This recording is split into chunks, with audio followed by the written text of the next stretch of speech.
वर्तमान जो जातीय शिक्षा नीति आसी जातीय शिक्षा नीति रे पंचम श्रेणी और अष्टम श्रेणी रे वर्तमान गोटे बोर्ड परीक्षा सृष्टि हम यही बोर्ड परीक्षा रे छात्र छात्री माने 50 मार्कर परीक्षा देबे। पंचम श्रेणी पिला 10 मार्क रहउछि मौखिक और 40 मार्क रहउछि लिखित एवं अष्टम श्रेणी पिला 50 मार्क संपूर्ण भाव में लिखित परीक्षा रहिबो।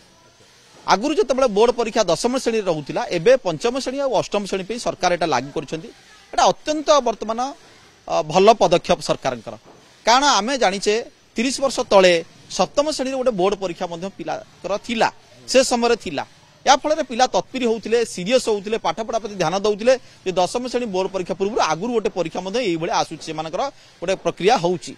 तेणु एवं से जो नुआ पॉलिसी आनी पंचम अष्टम श्रेणी पाठ्यक्रम को केंद्र सरकार आनी नुआ एजुकेशन पॉलिसी आसी अत्यंत वर्तमान स्वागतयोग्य पदक्षेप।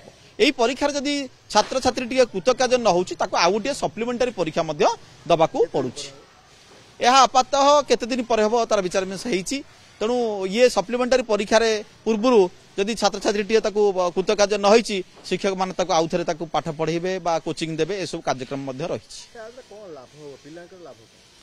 पिलांकर यह लाभ हम पिला गोटे परीक्षा जो प्रिपारेसन होउची सीरियसनेस आसुना समस्ते पास व्यवस्था होता आगु माने जड़े लोक कृतकार्य हौ बा न हौ विद्यालय खाली पास व्यवस्था थिला।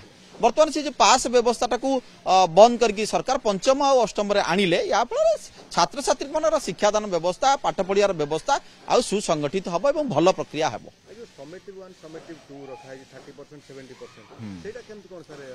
देखो विद्यालय समेटिव 1 हुए समेटिव 2 हुए से भाव में।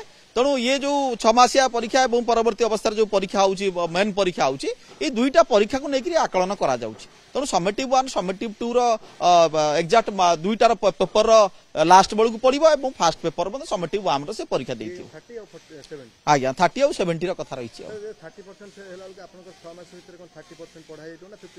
प्रथम पर्याय तर पाठ तार जी पढ़ाऊँ परीक्षा होउची द्वितीय पर्याय पूरा परीक्षार जो कराऊँ 30% आधु आसो 70% प्रश्न ताधु आस पढ़ाई फाइनाल ईयर को आस।